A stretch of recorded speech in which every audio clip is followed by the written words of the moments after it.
नमस्कार बच्चों, राधे राधे। अपने 10वीं का टॉपिक चल रहा है वास्तविक संख्याएं, है ना। वास्तविक संख्या इसमें चल रहा है अपने 1.2 चल रहा है। आज चौथी क्लास है उसकी। अपने चल रहा है HCF और LCM निकालना है। बहुत अच्छे से कर रखा है बेसिक तो बहुत। अगर किसी ने पहले वाली वीडियो नहीं देखी है तो वो देख लेना। इसमें LCM और HCF अच्छी तरह से निकालना बताया हुआ है। आज और देख लेते हैं। क्वेश्चन नंबर 2 है, इसमें बोल रहा है अभी HCF और LCM भी निकालना है। और दूसरी चीज पूछी है अभी HCF और LCM का गुणा करें। HCF और LCM का गुणा करें और जो दो संख्या दे रखी है, जैसे ये दो संख्या है, इन दोनों का गुणा करें। दोनों संख्याओं का गुणा वो हमेशा क्या होता है, बराबर। ये भी अपने सिद्ध करना है, यानी दो चीज निकालनी है। पहले अपने HCF निकालेंगे। HCF निकालेंगे किसका, 510 और 92 का। HCF निकालने के लिए अपने अभाज्य गुणनखंड विधि द्वारा HCF निकालना है। अभाज्य गुणनखंड विधि द्वारा निकालेंगे तो क्या होगा, 92। अभाज्य गुणनखंड विधि द्वारा ऐसे तो 510 का आधा, 510 का आधा यानी 500 का आधा 250, 10 का आधा 5 यानी 250 और 5 है 255। ठीक है। अब ऐसे 255 का आधा करेंगे तो दो यानी 255 में 2 का भाग देंगे तो भाग नहीं जाएगा, क्योंकि 5 मारे यानी 2 का भाग जब भी जाएगा तो या तो 0 या सम संख्या हो। 2 का भाग तब भी जाता है या लास्ट में सम संख्या हो या 0। जैसे यहाँ पर ये 10 सम संख्या है, या फिर अकेली सम संख्या, जैसे यहाँ पर 2 है तो इसमें लास्ट में 2 संख्या सम संख्या है तो 2 से भाग इसमें चला जाएगा। अब ऐसे 255 है, इसमें 2 का भाग नहीं जाएगा तो फिर अब किसका देखे देखेंगे, यानी अभाज्य संख्याओं से ही भाग दे के देखना है। 3 2 3 5 7 11 13 19 ऐसे 17, पहले 17 है ना। ऐसे अभाज्य संख्याओं का ही भाग दे दे के देखना है, और किसी संख्या से भाग नहीं देना। अब 3 से भाग दे के देखेंगे, 3 से भाग चला जाएगा क्या, यानी 3 के पहाड़े में देखो, 3 के टेबल में 25 आता है, 25 नहीं आता लेकिन 24 आता है, 25 नहीं आता लेकिन 24 आता है। 8 या 24, 8 या 24 बचा 1, ऊपर से आता रहा 5 तो 15 बच गया, है ना। भाग देते हैं जैसे देते हैं भी 24 देखते हैं भी 3 की टेबल में 25 आता है, 25 तो नहीं आता लेकिन उससे पहले 24 आता है, तो कब आता है 8 या 24 यानी 8 पर 24 आता है, तो 24 नीचे 24 लिखेंगे, 25 में से 24 क्या, 1 बच गया, ऊपर से ये 5 उतारा तो 15। अब 3 की टेबल में 15, 5 या 15 यानी 255 में 3 से भाग देंगे तो 85 आएगा। ठीक है, 85 आएगा। वैसे अब 85 में 3 का भाग, 85 में 3 का भाग नहीं जाएगा, 85 में 3 का भाग अब नहीं जाएगा, तो फिर 5 का भाग चला जाएगा। 5 का भाग देंगे तो 17 5 85, है ना। अब 17 में 5 का भाग नहीं जाएगा, 17 में 17 का भाग ही जाएगा, क्योंकि 17 एक अभाज्य संख्या, खुद एक अभाज्य संख्या है, यानी और किसी का भाग इसमें नहीं जाएगा। ऐसे अब 92 का अभाज्य गुणनखंड में निकालेंगे, तो 92 में 2 से भाग देंगे तो कितना आ जाएगा, यानी 92 अगर 2 से, या तो 2 से भाग दे के देख लो, है ना, या फिर 2 से भाग देना नहीं देना तो या फिर अपने क्या करें, डायरेक्ट करेंगे शॉर्ट तरीके से, ताकि जल्दी जल्दी अपने क्वेश्चन और ज़्यादा टाइम खराब ना हो। तो यानी 92 है तो पहले 90 का आधा कर लो, 90 का आधा यानी अपने पता है 45, है ना। 90 का आधा 45, 2 का आधा 1, 45 और 1 46, ये क्या हो जाएगा 92 का आधा 46। ठीक है। अब 46 का आधा 23। ठीक है। अब 23 में 2 का भाग और आगे नहीं जाएगा, 3 का भाग भी नहीं जाएगा, यानी 23 खुद एक अभाज्य संख्या है। ठीक है, ध्यान में रखना, 23 एक खुद एक अभाज्य संख्या है।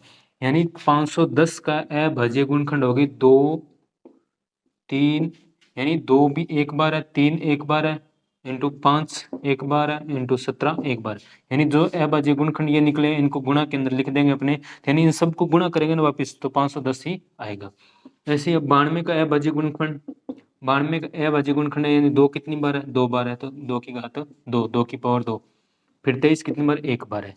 अब इनका निकालना है अपने HCF।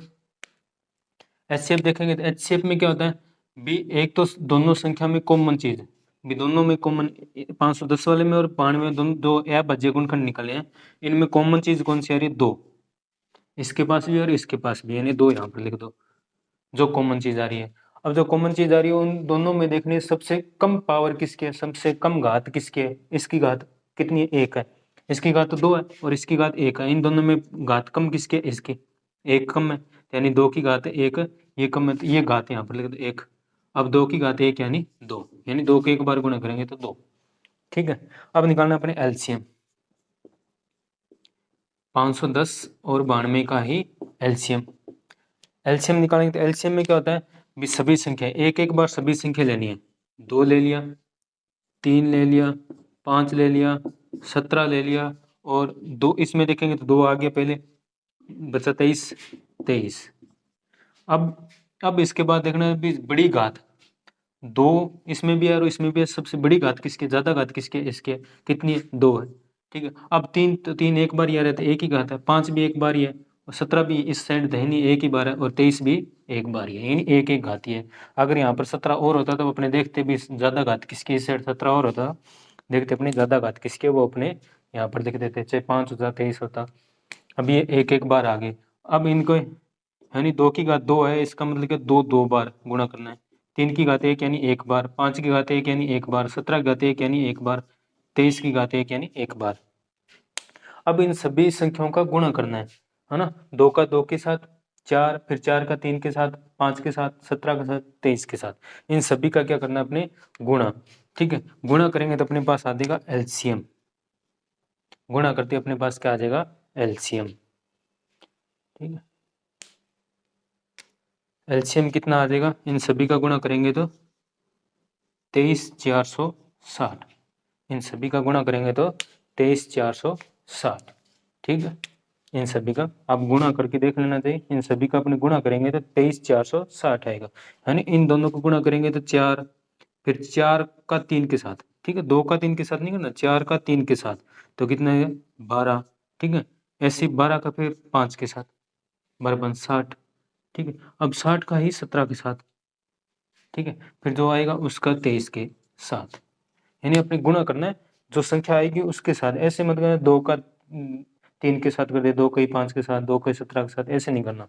यानी इन दोनों का गुणा करेंगे, जो आएगा उसी का अगले वाले के साथ, जो इसके साथ गुणा करने के बाद जो आएगा उसी का अगले के साथ, जो इनके साथ गुणा करने के बाद जो आएगा फिर उसी का ही अगले के साथ, फिर जो उनके साथ गुणा करने के बाद जो आएगा उसी का ही आगे वाले पद के साथ गुणा आ जाएगा। और गुणा करेंगे तो 23,460 ये आ जाएगा अपने पास एलसीएम। एलसीएम किन संख्या का आ गया? 510 और 92। ठीक है, ये हो गया एचसीएफ और एलसीएम। अब अपने आगे क्या करना है? आगे करना है भी एचसीएफ आया है वो, यानी किन किन का? 510 92 का। और जो एलसीएम आया है इनका 510 और 92 का, जो एलसीएम आया है वो उन दोनों का गुणा, यानी एचसीएफ कितने? 2 गुणा एलसीएम कितने? 23,460 इनका गुणा। और जो दो संख्याएं हैं ए गुणा बी, दो संख्याएं कौन सी है? 510 इंटू 92, यानी दो संख्या अपने पास है 510 और 92, इन दोनों का गुणा। यानी इनका गुणा करेंगे तो वो हमेशा क्या होना चाहिए? बराबर होना चाहिए। तो अपने वो जो सिद्ध करना वो भी सिद्ध हो जाएगा। भी एचसीएफ और एलसीएम को गुणा करेंगे और दो संख्या दे के उनका गुणनफल करेंगे तो हमेशा क्या होते हैं? बराबर होते हैं। और अपने जो अंकगणित की आधारभूत प्रमेय है तब अपने किया था, उसके जस्ट बाद एग्जाम्पल किया था अपने आधारभूत प्रमेय के बाद। तो पहले एग्जाम्पल में अपने ये भी देखा था भी ये फॉर्मूला बनता है भी एचसीएफ और एलसीएम का गुणा करें और दोनों संख्या को गुणा करें वो हमेशा क्या होता है? बराबर। इसकी सहायता से फॉर्मूला बन जाता है। उसकी सहायता से अपने एक प्रश्न बनता है, चाहे बी दे देगा और एचसीएफ एलसीएम दे देगा, ए पूछ लेगा, ए बी दे देगा, एचसीएफ दे देगा, एलसीएम पूछ लेगा, आगे क्वेश्चन आएगा ऐसा अपने करके देख लेंगे। अब इनका गुणा करेंगे तो इनका दो से इसके साथ गुणा करेंगे, यानी 2 का 0 से गुणा किया तो 0, 2 का 6 के साथ गुणा करेंगे तो 12, 12 का 2 हंस लगी 1, 2 का 4 के साथ 8, 8 और 1 9। ठीक है, 2 का 3 के साथ 6, 2 का 2 के साथ 4, यानी 46,920, 46,920 ये अपने पास क्या आएगा? इन दोनों को गुणा करेंगे तो ऐसे 510 और 92 का गुणा, 510 और 92 का गुणा करेंगे तो 46,920 ही आएगा। आप गुणा करके देख लेना चाहिए, इतने आएगा। यानी हेंस प्रूफ जो अपने सिद्ध करना था वो भी सिद्ध हो गया। क्या? भी एचसीएफ और एलसीएम का गुणा करें और दोनों संख्या गुणा करें तो भी दोनों उत्तर क्या आएगा? बराबर। और अपने क्या पता एचसीएफ पूछा था वो भी निकाल लिया 2, और एलसीएम पूछा था वो भी अपने निकालिए 23,460। ठीक है, एलसीएम तो आ गया 23,460 और एचसीएफ आ गया 2। ठीक है, ये आ गया अपने प्रश्न नंबर 2 का दूसरा पॉइंट। एक पॉइंट अपने पिछली वाली वीडियो में कर लिया था, पहला पॉइंट। अब एक पॉइंट और है तीसरा, वो आप खुद करके देखना। ठीक है, इसी आधार पर ये नोट कर लेना, ऐसे कैसे करना है। इसमें प्रश्न नंबर 2 है, तीसरा पॉइंट 336 और 54, 336 और 54, 336 व 54, इनका एचसीएफ और एलसीएम निकालना है। ठीक है, जैसे ये निकाला है वैसे वैसे ही पूरा पूरा यही करना है सिस्टम। अब अपने करेंगे प्रश्न नंबर 3। प्रश्न नंबर 3 में भी 3 पॉइंट है, उसमें से अपने करेंगे सिर्फ 2 पॉइंट, 1 पॉइंट आप खुद करोगे। जब तक आप खुद करके नहीं देखोगे तो आप सीखोगे नहीं गणित। मैथ आपको प्रैक्टिस करनी पड़ेगी तभी मैथ आएगी, वरना नहीं आएगी, कितनी भी कोशिश कर देना। अगर मैं सभी प्रश्न कराता रहूँगा, क्वेश्चन सभी करवा दूंगा, तो आप खुद कुछ नहीं करोगे और आप पेपर की तरफ फिर मुंह में तकाते रहना, मुंह की तरफ, कुछ नहीं होगा जब तक आप खुद नहीं करोगे। इसलिए तीसरा पॉइंट आपको खुद करना है, भाग दे दे के हाथ दे करते रहना। 2 से नहीं जाए तो फिर 3 से, 3 से नहीं जाए तो 5 से, 5 से ना जाए तो 7 से। ठीक है, अब प्रश्न नंबर 3। प्रश्न नंबर 3 में कह रहा है बुक होनी चाहिए आपके पास भी, मेरे पास बुक है, आपके पास बुक होनी चाहिए ताकि प्रश्न को पता चलता रहे भी प्रश्न है कौन सा कर रहे हैं, कौन क्या पूछ रहा है। प्रश्न नंबर 3 में अभी अभाज्य गुणनखंड विधि द्वारा निम्नलिखित पूर्णांकों के एचसीएफ व एलसीएम ज्ञात कीजिए। भी अभाज्य गुणनखंड विधि द्वारा अपने पूर्णांक दे रखे हैं, उनका एचसीएफ और एलसीएम दे रखा है। पूर्णांक यानी जो संख्या दे रखी है उनका, कि कौन किसके द्वारा, अभाज्य गुणनखंड विधि द्वारा, जो अभी अपने करते आ रहे हैं वही अभाज्य गुणनखंड विधि द्वारा। ठीक है, प्रश्न नंबर 3, क्वेश्चन नंबर 3, और इसका पहला पॉइंट है 12, 15, 21, 12, 15, 21, ये 3 संख्या दे रखी है, इनका अपने एचसीएफ निकालना है। किनका निकालना है, 12, 15, 21 का एचसीएफ निकालना है और अपने निकालना है एलसीएम। 12, 15, 21, जिसका भी एलसीएफ निकालना हो, एलसीएम निकालना हो, तो आप ऐसे संख्या लिख देख रहे हो तो अच्छा लगता है। ठीक है, एग्जाम में नंबर आधा नंबर ज़्यादा देता है, खुश होकर। ठीक है, अब निकालना एचसीएफ। एचसीएफ निकालने के लिए अपने पहले क्या करना है, अभाज्य गुणनखंड, अभाज्य गुणनखंड 12 का, 15 और 21, इनका करना है अभाज्य गुणनखंड। यानी 12 2 से भाग देंगे तो 6, 6 में 2 से भाग देंगे 3, अब 3 में 3 का भाग ही जाएगा। ठीक है, 15 में 2 का भाग जाएगा नहीं, 3 का, 5 या 15। ठीक है, अब 5 में 5 का भाग जाएगा 1। 21 में 2, 3 का भाग चला जाएगा, 7 या 21, और 7 में 7 का भाग जाएगा, 7 एकम 7। यानी 12 का अभाज्य गुणनखंड हो गया अपने पास। 2 कितनी बार है इसमें, 2 बार, तो 2 की घात 2, गुणा 3 एक बार है तो 3 की घात 1। 15 का अभाज्य गुणनखंड हो गया अपने पास, 3 एक बार है, गुणा 5 एक बार है, 3 एक बार, 5 एक बार। ठीक है, 21 का अभाज्य गुणनखंड अपने पास हो गया 3 और 7, 3 एक बार है इंटू 7 एक बार है। अब अपने करना है एचसीएफ निकालना है। एचसीएफ निकालने के लिए क्या करना है, भी इन सभी संख्याओं में कॉमन संख्या कौन सी आ रही है। जैसे इसके पास 2 है तो इसके पास 2 नहीं है तो छोड़ो 2 को, 3, 3 इसके पास भी है यानी 3, 3 इसके पास भी है, 3 इसके पास भी है, तीनों संख्याओं के पास 3 है, तो यानी सब के पास 3 है, तो इसका मतलब 3 सभी में कॉमन है, यानी सेम चीज है 3, तो वो यहाँ पर लिख देनी, उपनिष्ठ 3 है। अब इन तीनों में देखना भी सबसे छोटी घात किसकी है, तो सबकी घात सेम ही है, 1 1 1, तो यानी 1, तो एचसीएफ आ गया अपने पास 3। ठीक है, ये आ गया अपने पास एचसीएफ। अब निकालना है एलसीएम। एलसीएम के अभी जो संख्या दे रखी है वो सभी एक एक बार आनी चाहिए, जैसे 2 गुणा 3, फिर 3 अपने लिख लिया, 5, फिर आगे 3 ये अपने लिख चुके हैं, 7, यानी सभी में जो संख्या दे रखी है वो एक एक बार सभी यहाँ पर होनी चाहिए। यानी 2 3 2 3 है, 3 और 5 3 और 5 भी है, 3 7, 3 7 भी है। अब अपने एलसीएम के लिए देखना है, एचसीएफ में देखनी है सबसे छोटी घात, एलसीएम में देखना है भी जो सभी संख्या एक एक बार आ गई, फिर इनमें देखना है सबसे ज्यादा घात किसकी है। जैसे इसमें 2 की घात 2 है सबसे ज्यादा, और किसी में 2 है ही नहीं, वैसे भी 2 की घात 2 यानी सबसे ज्यादा घात 2। फिर 3 की घात सब में सेम ही है 1, 5 की घात 1 और 7 की घात भी 1, यानी 2 कितनी बार है, 2 बार, गुणा 3 1 बार, 5 1 बार और 7 1 बार। अब इन सभी का गुणा करना है और अब वो अपने पास क्या आ जाएगा, एलसीएम। ठीक है, वो अपने पास क्या आ जाएगा, एलसीएम। एलसीएम कितना आ जाएगा, 420। ये अपने पास आ गया एलसीएम। बस इतने ही निकालना है, एक तो अपने एचसीएफ निकालना और निकालना एलसीएम, बस और कुछ नहीं करना।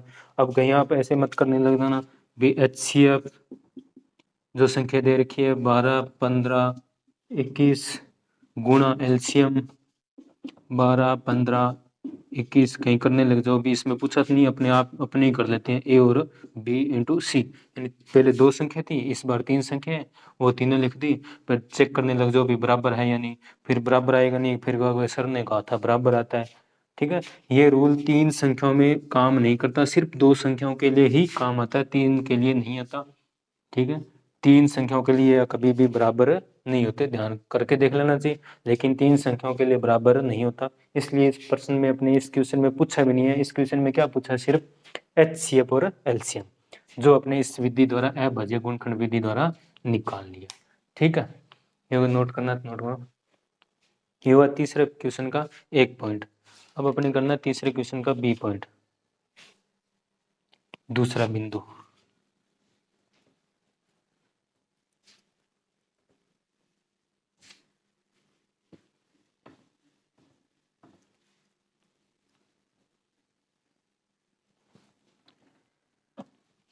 तीसरा प्रश्न है बी पॉइंट 17 23 और 29, 17 23 29, ये दूसरा पॉइंट है। तीसरा पॉइंट आप खुद करोगे, तीसरा पॉइंट क्या दे रखा है, तीसरा पॉइंट आसान ही है, 8 9 और 25, इसमें 2 का चला जाएगा, 3 का चला जाएगा, 5 का चला जाएगा भाग।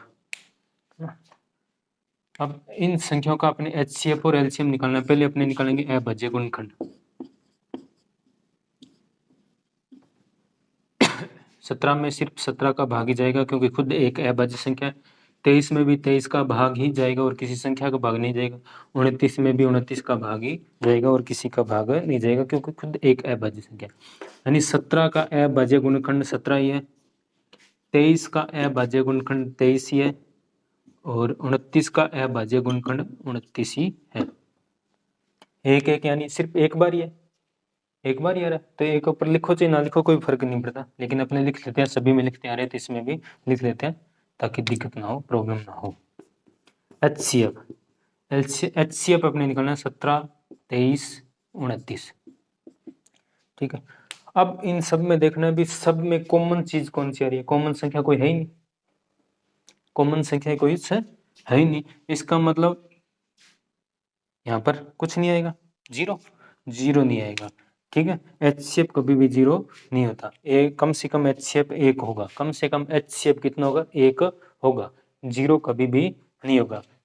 ठीक है ना, एचसीएफ ना एलसीएम दोनों में से कोई भी संख्या जीरो कभी भी नहीं होती। ठीक है, कुछ ना कुछ, अब कॉमन तो कुछ है नहीं, कॉमन कुछ नहीं है तो अपने सिर्फ अपने यहाँ पर गुणा में एक लिख सकते हैं, कुछ फर्क नहीं पड़ता, किसी भी संख्या को एक से गुणा करते हैं, जैसे 2 को अपन 1 के साथ गुणा करेंगे 2 ही आएगा, कोई फर्क नहीं पड़ता, यानी इससे अपने सिर्फ 2 लिख दें, कुछ भी फर्क नहीं पड़ता।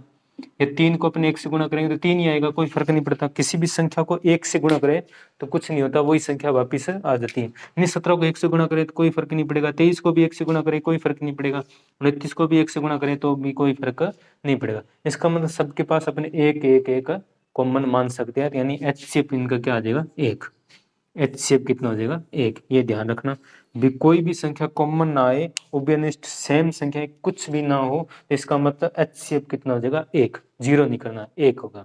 ठीक है, अब छोटा एबीसीडी के रूप में ऑप्शन वाले प्रश्न आते हैं, अब तो ना ऑप्शन वाले प्रश्न में पूछ सकता है भी ऐसी संख्याएं हैं जिनमें अपने अभाज्य गुणनखंड करते हैं तो कुछ भी संख्याएं कॉमन नहीं होती। अभाज्य गुणनखंड करने के बाद में कुछ भी संख्याएं कॉमन नहीं होती तो उनका HCF होगा। तो ऑप्शन में 0 भी होगा, 1 भी होगा, माइनस में भी हो सकता है। तो क्या हो जाएगा 1। HCF कितना होगा 1 होगा। ठीक है, अब LCM 17, 23, 29। LCM में क्या देखना है भी, आगे जो संख्या दे रखी है वो एक बार सभी एक बार लिख लो। फिर अपने क्या देखना है सबसे ज्यादा घात किसकी, लेकिन सभी में एक घात ही है, ज्यादा है ही नहीं, एक या तो सभी के एक दी। यानी 17 भी होना चाहिए, 23 भी होना चाहिए, 29 भी होना चाहिए। जो अभाज्य गुणनखंड है उनमें देखना, संख्या नहीं देखनी। लेकिन इसमें तो संख्या अभाज्य है तो सिर्फ एक अभाज्य गुणनखंड होगी। लेकिन अब देखना आगे अपने जो यहाँ पर है अभाज्य संख्याएं उनमें अपने सभी एक बार देखना है। 17 आ गया 23 है, 29 है, एक बार सभी गुणा के अंदर लिखना है। फिर देखनी भी ज्यादा घात किसकी है, तो यहाँ पर 17 एक ही बार है तो घात भी एक ही है। यहाँ पर 23 भी एक बार है और किसी में है नहीं, 29 भी एक ही बार है तो एक। अब इन सभी को करना है गुणा। इन सभी को गुणा कर देंगे तो अपने पास क्या आएगा, LCM आ जाएगा। इन सभी को क्या करना है गुणा। ठीक है, इन सभी को अपने गुणा करेंगे तो 11,339। ठीक है, 11,339। अब गुणा कर लेना चाहिए 17 को 23 से, फिर 29 के साथ, तो 11,339 आएगा। ये HCF ध्यान में रखना भी, कोई भी उभयनिष्ठ संख्या ना हो, कुछ भी कॉमन ना हो, तो HCF कितना हो जाएगा 1। और LCM क्या हो जाएगा, इन सभी को लिखे, ज्यादा घात वाले देखिए उतनी घात लिखाई ऊपर, जिसकी ज्यादा घात है वो लिखी। अगर 2 होती तो 2 लिख देते, फिर उन सभी संख्याओं को अपने गुणा करेंगे तो इतना आ जाएगा 11,339। 11,339 ये हो गया LCM। ठीक है, ये प्रश्न हो गया 3, दूसरा पॉइंट। तीसरा पॉइंट आप खुद कर लेना।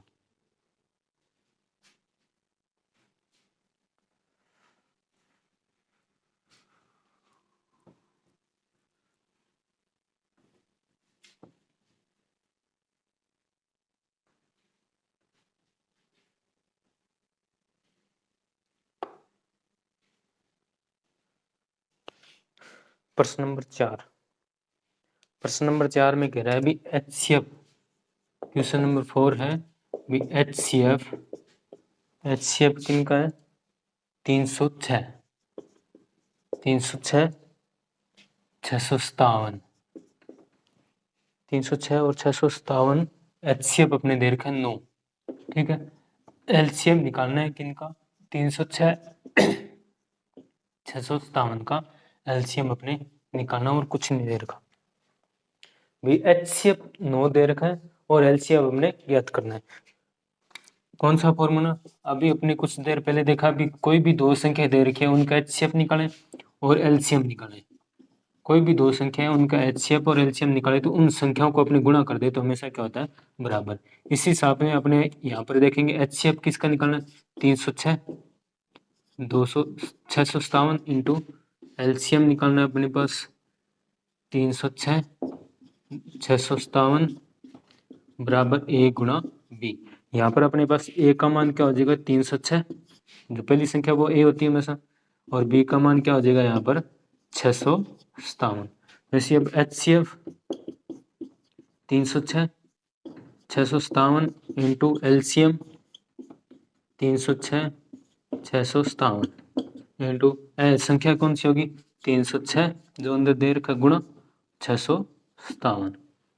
ठीक है, अब HCF और LCM अपने दिया हुआ है, HCF अपने दिया हुआ कितना 9 गुणा LCM अपने निकालना है, वैसा वैसे ही पड़ा रहेगा 306 इंटू 657 बराबर 306 गुणा 657। अब कोई भी संख्या गुणा में हो, कोई भी संख्या गुणा में, जैसे यहाँ पर गुणा में 9 है, 9 है तो 9 को अपने गुणा में दूसरी तरफ लेके जाए, क्योंकि LCM तो निकालना है तो बाकी सभी चीजें दूसरी तरफ, तो 9 सिर्फ 9 ही है, 9 को दूसरी तरफ लेके जाएंगे तो क्या आ जाएगा गुणा के अंदर है तो भाग में, गुणा के अंदर है तो भाग में।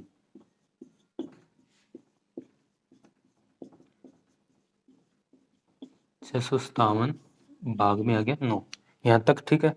कुछ नहीं किया अपने, जो प्रश्न के अंदर दिया था वही चीजें अपने की है यहाँ पर, और ज्यादा कुछ नहीं किया। ठीक है, यहाँ पर क्या किया है, बी एचसीएफ अपने 9 दे रखा है, एलसीएम अपने निकालना है, बी अलग से संख्या नहीं दी, यहाँ पर अंदर लिख के दे दी। ठीक है, तो इसका मतलब क्या, जो पहली संख्या वो ए है, दूसरी संख्या वो बी है, अपने लिख लिया भी एचसीएफ और एलसीएम के रूप में सूत्र, ये सूत्र है। ठीक है, ये क्या है, सूत्र है भी दो संख्याएं हैं, उनका अपने एचसीएफ और एलसीएम निकाल के गुणा करें और उन दोनों संख्याओं का गुणा करें, तो हमेशा क्या होता है, बराबर।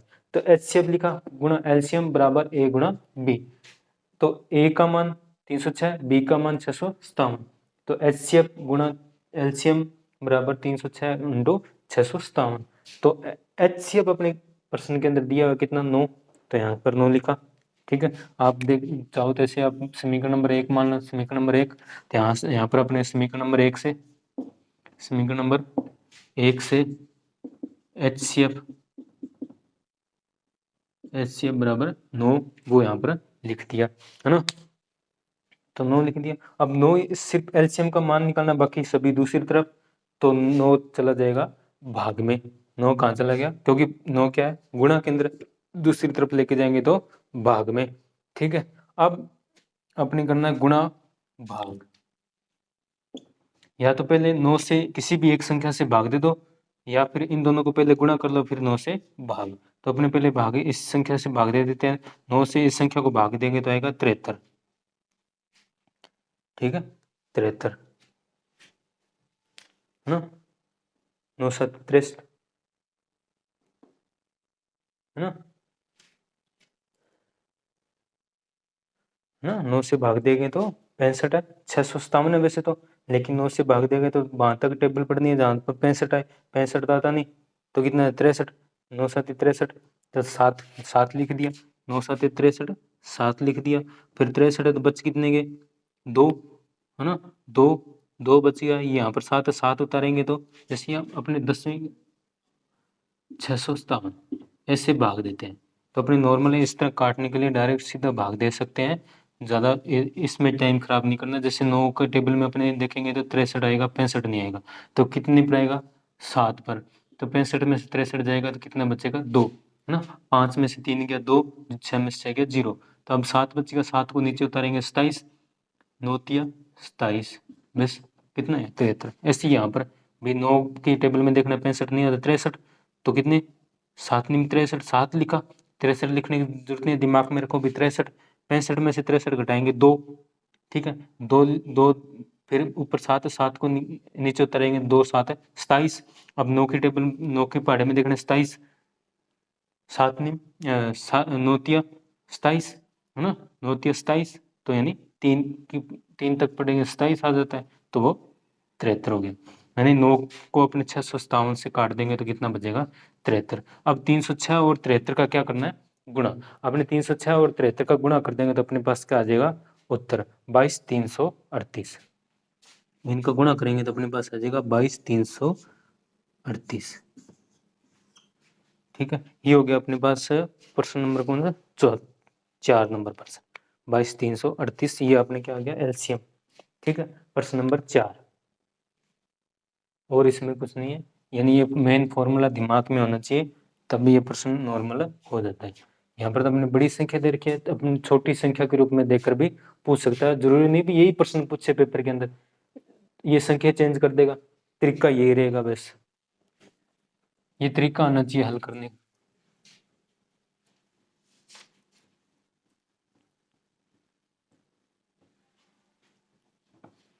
ये हो गया अपने पास प्रश्न नंबर 4।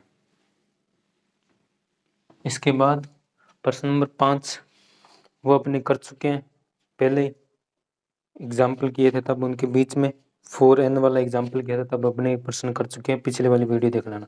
अब है क्वेश्चन नंबर 6, क्वेश्चन नंबर 6 जो क्वेश्चन नंबर 6 में दे रखा है भी कुछ व्याख्या कीजिए भी 7 गुणा 11 गुणा 13 प्लस 13 और 7 गुणा 6 गुणा 5 गुणा 4 गुणा 3 गुणा 2 गुणा 1 प्लस 5 भाज्य संख्याएं क्यों हैं, भाज्य संख्याएं क्यों हैं। ठीक है, भाज्य संख्याएं क्यों हैं ये अपने देखना है, कौन कौन सी संख्या, 7 गुणा यानी प्रश्न संख्या 6, 7 गुणा 11 गुणा 13 और प्लस में दे रखा है 13, एक तो ये देखना, और दूसरी संख्या दे रखी है अपने पास 7 गुणा 6 गुणा 5 गुणा 4 गुणा 3 गुणा 2 गुणा 1 प्लस 5 इतने दिन। ये दोनों संख्या भाज्य संख्याएं क्यों है ये अपने देखना।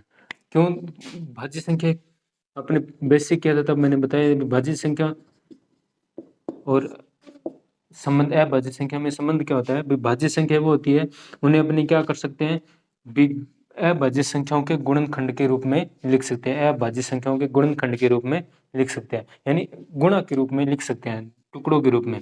वो एक संख्या उन्हें अपने टुकड़ों के रूप में लिख सकते हैं बीच में गुणा आ जाएगा अभाज्य गुणनखंड के रूप में। अभाज्य गुणनखंड के रूप में अपने लिख सकते हैं। अभाज्य गुणनखंड के गुणनफल के रूप में लिख सकते हैं। ठीक है, गुणनखंड के रूप में लिख सकते हैं या आपने नॉर्मल कह सकते हैं भी कोई भी दो संख्या उन्हें अभाज्य संख्या कोई भी दो संख्या के गुणा के रूप में लिख सकते हैं। ऐसे भी लिख सकते हैं दो संख्या के गुणा के रूप में, दो संख्या के गुणनफल के रूप में। ठीक है, भी अभाज्य गुणनफल ना निकालें तो अपने नॉर्मल लिख सकते हैं भी दो संख्याओं के गुणनफल के रूप में भी लिख सकते हैं अभाज्य संख्याओं को किसी भी दो संख्या के रूप में भी अभाज्य गुणनखंड ना निकालें तो भी। नॉर्मल अपने बताया भी सभी संख्या भाज्य संख्या सभी है उन्हें सभी भाज्य संख्याओं को अपने अभाज्य गुणनखंड की गुणनफल के रूप में लिख सकते हैं।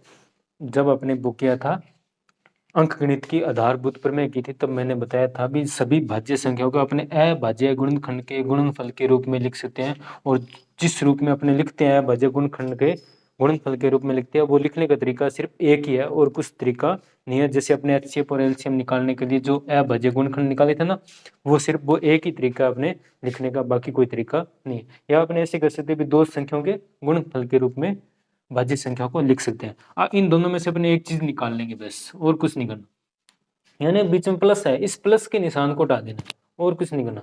बीच में प्लस है इस प्लस की संख्या को हटा देंगे भी प्लस नहीं है सिर्फ क्या है गुणा गुणा गुणा गुणा और कुछ नहीं होना चाहिए। अब इसको पहले हल करते हैं। इसमें क्या है 13 प्लस में इसके पास भी 13 है तो इन दोनों में से 13 को बाहर लिख लेते कॉमन, बोलते कॉमन उभयनिष्ठ। निकालना आता नहीं आता देख लेना भी दोनों में से क्या निकालने बाहर कॉमन यानी दोनों में चीज होनी चाहिए। इस साइड भी और इस साइड भी दोनों के बीच में प्लस लगाए या माइनस लगाओ जो भी लगाओ उसमें से अपने बाहर निकाल लेंगे। ठीक है, 13 को बाहर निकाल लिया तो अब देखना भी 7 गुणा 11 गुणा। अब यहाँ से 13 को बाहर निकालिए तो 13 तो बाहर आ गया तो 13 की जगह यहाँ पर बच जाएगा एक गुणा के अंदर। ठीक है, प्लस 13 को बाहर निकालिए तो यहाँ पर भी क्या बच जाएगा एक। ठीक है, इतनी संख्या बच गई तो क्योंकि 13 को बाहर निकालिए तो 13 की जगह एक एक बच गया। ठीक है, वैसे ही अब इसको देखना चाहिए तो अभी देख लो भी समझ में आ जाएगा।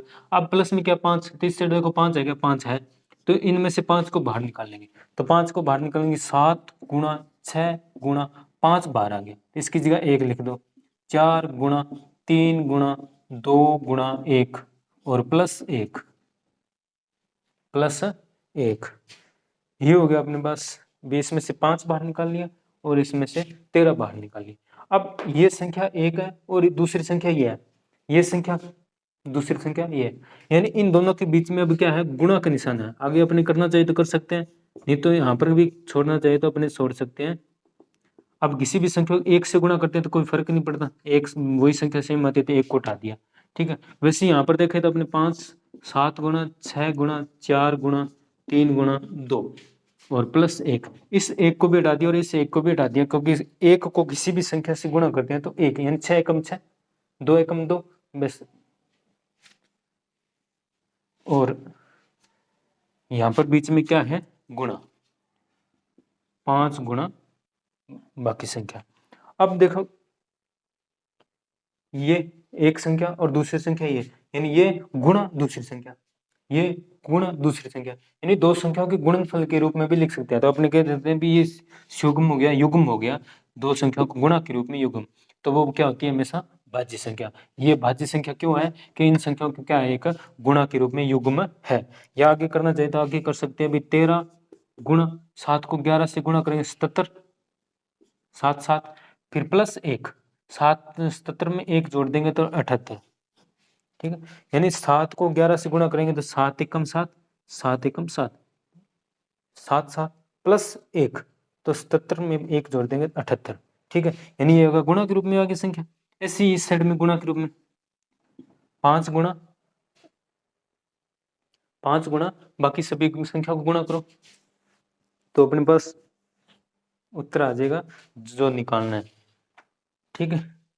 कितना आ जाएगा, बाकी सभी संख्या को अपनी इनको गुणा करेंगे तो 1008 प्लस 1, इन सभी संख्या को गुणा करेंगे तो 1008 प्लस 1, तो 5 गुणा 1009, 1 को जोड़ देंगे तो 1009, तो 5 गुणा 1009, तो इसलिए क्या है, ये भी भाज्य है क्योंकि गुणा के रूप में लिखा हुआ भाज्य संख्या है, और ये भी क्या है, एक भाज्य है, तो इसलिए दोनों संख्या क्या है, ये भाज्य है, क्योंकि इनको युग्म के रूप में लिख सकते हैं कि गुणा की युग्म करके लिखना चाहता युग्म के रूप में है,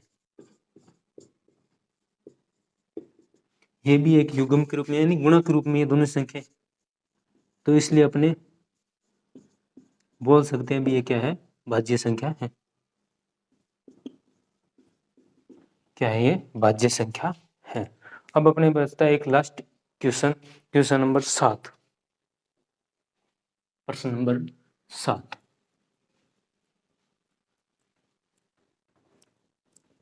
फिर अपने 1.2 कंप्लीट हो जाएगी, इसके बाद 1.3 करेंगे। 1.1 अपनी अभी तक रहती है,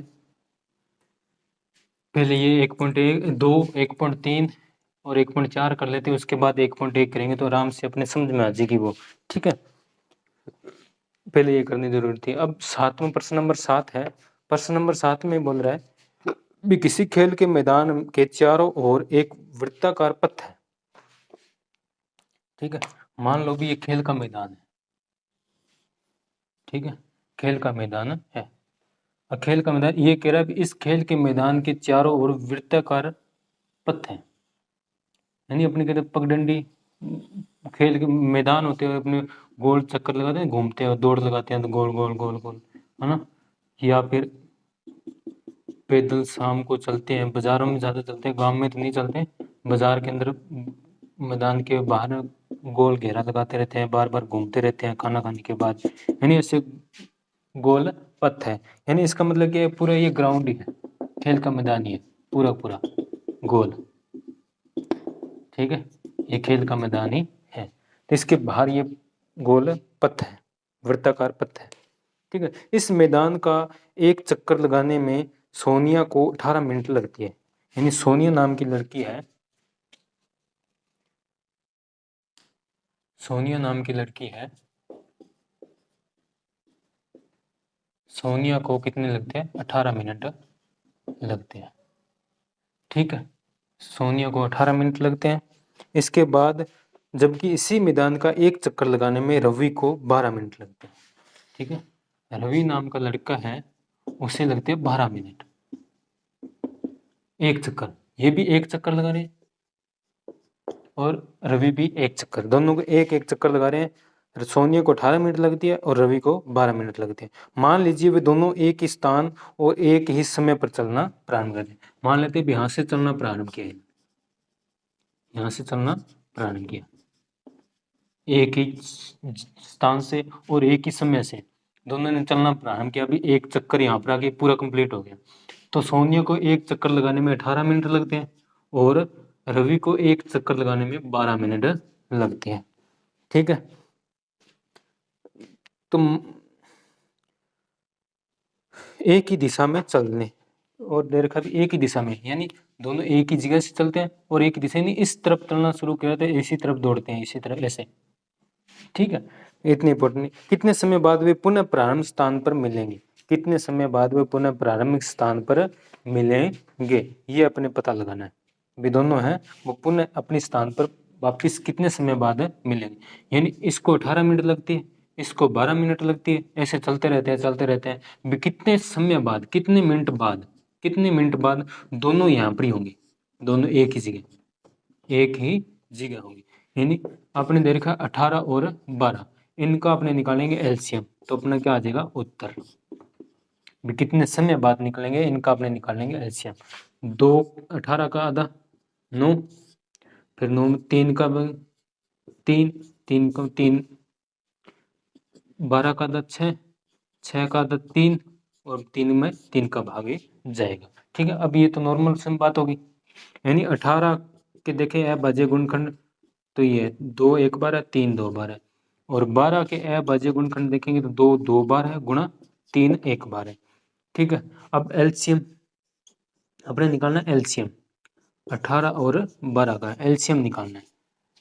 एलसीएम तो एलसीएम निकालेंगे तो एलसीएम में क्या होता है, दोनों सभी संख्या एक एक बार होनी चाहिए, 2 3 2 3 2 3 2 3 आगे एक एक बार। फिर इनमें सबसे ज्यादा घात किसकी है, इसकी नहीं, इसकी है 2 है, तो यानी 2। फिर इनमें 3, यहाँ पर 2 है, ज्यादा घात है तो 2, यानी ज्यादा घात वाली संख्याएं लिखनी है, और एक एक बार सभी संख्याएं आ जानी चाहिए, तो लिख लिया। अब 2 कितनी बार है, 2 बार, 3 कितनी बार है, 3 बार। ठीक है, 2 से 2 को गुणा किया तो 4, 4 को 3 से गुणा किया तो 12, 12 को 3 से गुणा किया तो 36। ठीक है, यानी एलसीएम अपने कितना आ गया, 36। ठीक है, 36 ही अपने निकालना था। इसका मतलब क्या है, एलसीएम अपने कितना है, 36, यानी सोनिया व रवि दोनों दोनों क्या है, 36 मिनट बाद एक ही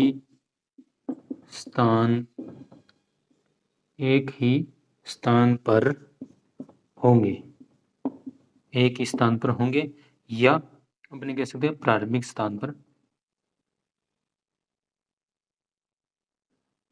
प्रारंभिक स्थान पर ही पूछा ना, हाँ प्रारंभिक स्थान पर कब मिलेंगे, तो यानी 36 मिनट बाद प्रारंभिक स्थान पर होंगे। ठीक है, प्रारंभिक स्थान पर होंगे, या अपने ऐसे भी बोल सकते हैं, दोनों एक दूसरे से